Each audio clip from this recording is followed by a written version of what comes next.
사도행전 16장 22절에서 25절까지입니다. 무리가 그들을 공격하는 데에 합세하였다. 그러자 취한관들은 바울과 실라의 옷을 찢어 벗기고 그들을 매로 치라고 명령하였다. 그래서 이 명령을 받은 부하들이 그들에게 매질을 많이 한 뒤에 감옥에 가두고 간수에게 그들을 단단히 지키라고 명령하였다. 간수는 이런 명령을 받고 그들을 깊은 감방에 가두고서 그들의 발에 착고를 단단히 채웠다.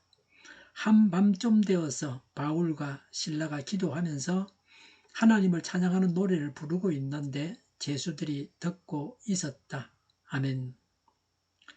바울과 실라에게 불신 친지가 있었다면 꽤나 핍박을 했을 것입니다.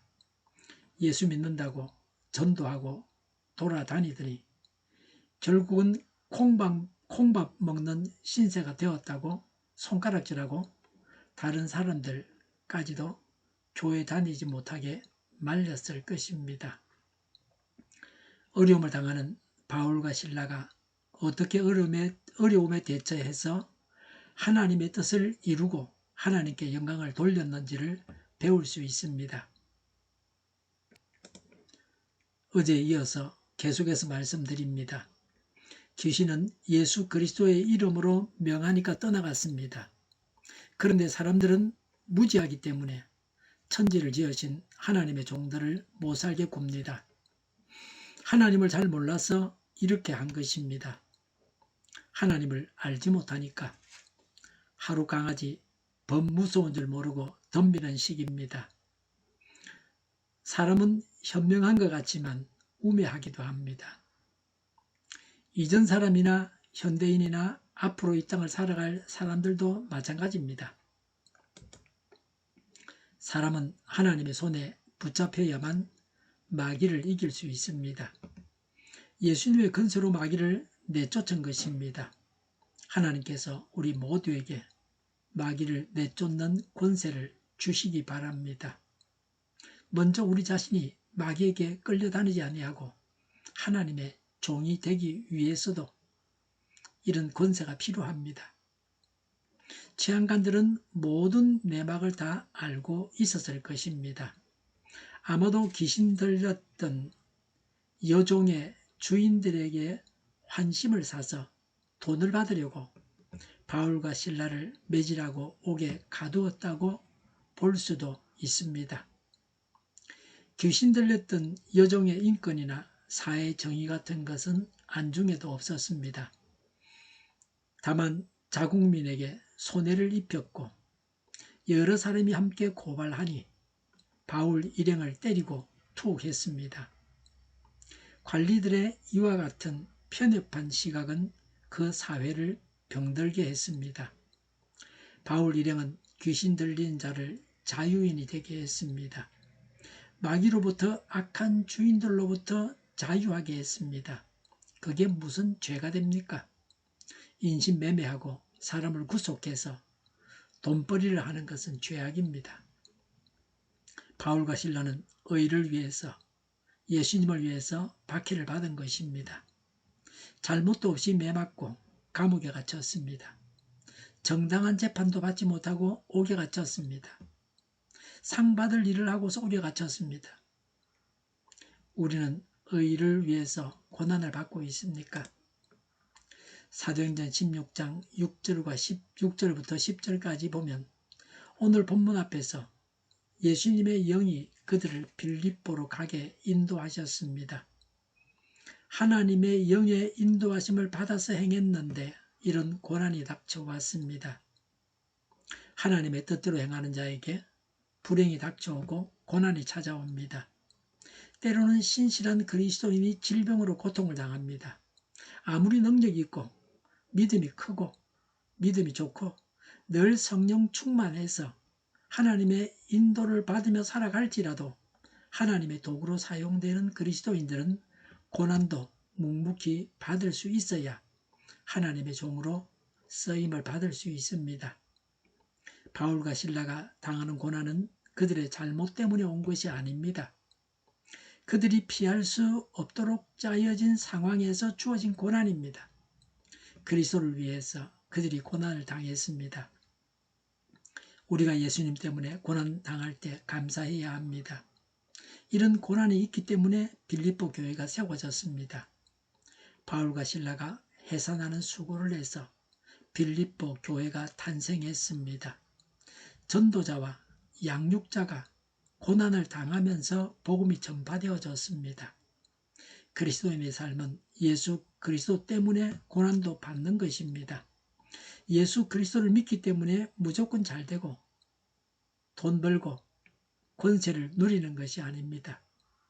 고난만 피해 다니는 것이 아닙니다. 묵묵히 고난을 당하는 바울과 실라에게서 고난에 대처하는 자세를 우리가 눈여겨보고 배워야 합니다. 오직 예수 그리스도 때문에 당하는 고난을 두려워하지 않고 잘 감당해야 합니다. 가장 큰 복은 예수님을 위해서 하나님의 뜻대로 고난을 당하는 것입니다. 이런 고난으로 인해서 하나님께서 주시는 큰 상을 받습니다. 그리스도를 위한 고난이 복이요 상입니다. 복받기를 원하지만 그리스도를 위해서 고난받는 것은 싫어합니다. 그래서 복을 놓치고 있습니다. 우리의 영안이 열려서 고난이라는 복을 보고 복을 받아서 누리기 바랍니다. 바울과 실라의 찬양을 기록했습니다. 25절에 한밤좀 되어서라고 했습니다. 갇혀있던 바울과 실라는 어리둥절했을 것입니다. 어처구니없이 얻어맞고 갇혔습니다. 심정이 착잡했으리라 여겨집니다. 갇힌 다음에 어느 정도 시간이 흘러서 그날의 사건을 정리할 만큼 시간이 지났습니다. 25절에 바울과 실라가 기도하면서라고 했습니다. 그들은 투옥되었지만 얻어맞았지만 하나님 앞에 나아가서 기도했습니다. 기도함으로 계속적으로 하나님의 인도를 받게 됩니다. 그들이 투옥된 일을 두고서도 기도했을 것입니다. 25절에 하나님을 찬양하는 노래를 부르고 있는데라고 했습니다. 기도하니까 하나님을 찬양했습니다. 불행 중에도 하나님을 찬양해야 합니다. 이런 경지에까지 나아가야 성숙한 자입니다.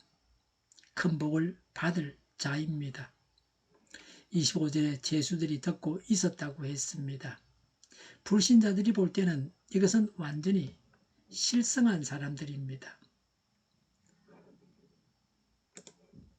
그러나 성령 충만의 결과는 하나님을 찬양하는 것입니다. 왜 찬양합니까? 인간적으로 기뻐서 합니까? 인간적으로 기뻐서 하는 찬양은 온전하지 않습니다. 먹고 살만해서 찬양하는 것이 아닙니다. 자기 기분 좋다고 찬양하는 것이 아닙니다. 좋은 일이 있다고 찬양하는 것이 아닙니다. 하나님께서 이 세상에서 부유하게 살게 하셔서 찬양하는 것이 아닙니다. 하나님께서 부귀 영화와 권세와 건강을 주셔서 하나님께 감사하고 찬양하는 것이 아닙니다. 물론 그런 걸 받을 때 하나님께 감사하고 찬양하는 건 좋습니다. 성령 충만했기 때문에 찬양하는 것입니다. 하나님께서 가장 받고 싶어 하시는 것이 무엇입니까? 우리가 하는 어떤 기도를 하나님이 받고 싶어 하십니까? 사람은 뭘 주십사고 간구합니다. 그런 기도도 하나님은 기뻐 받으십니다. 하나님께서 가장 기뻐하시는 기도는 사람들이, 그리스도인들이 가장 하지 않습니다. 하나님을 찬양하는 것입니다. 그것을 하나님이 가장 기뻐하십니다. 하나님께서 왜 사람을 만드셨습니까? 우리가 드리는 찬양을 받으시기 위해서입니다. 불행한 일을 당해서 하나님을 찬양할 때 하나님이 매우 기뻐하십니다. 내일 이어서 말씀드리겠습니다. 우리 모두는 고난을 각오하는 하나님의 일꾼이 되어야 합니다. 고난 중에도 하나님을 찬양해야 합니다. 좋은 일이 있어도 찬양하면 됩니다. 언제나 찬양은 해야 합니다. 고난을 당해도 하나님을 찬양해야 합니다. 기도하겠습니다. 고난을 각오하는 하나님의 일꾼이 되게 하옵소서. 고난 중에도 하나님을 찬양합니다. 저희를 불쌍히 여겨 주옵소서. 저희를 악에서 구하옵소서. 하나님의 뜻이 이 땅에서도 이루어지게 하옵소서. 저희의 간구에 응답하여 주시옵소서. 기도하기를 쉬지 않게 하옵소서. 저희의 필요를 채워 주시옵소서. 오늘도 차고 넘치는 복된 삶을 살게 하옵소서. 감사와 찬양을 주님께 돌려드리며 예수님의 이름으로 기도하옵나이다. 아멘.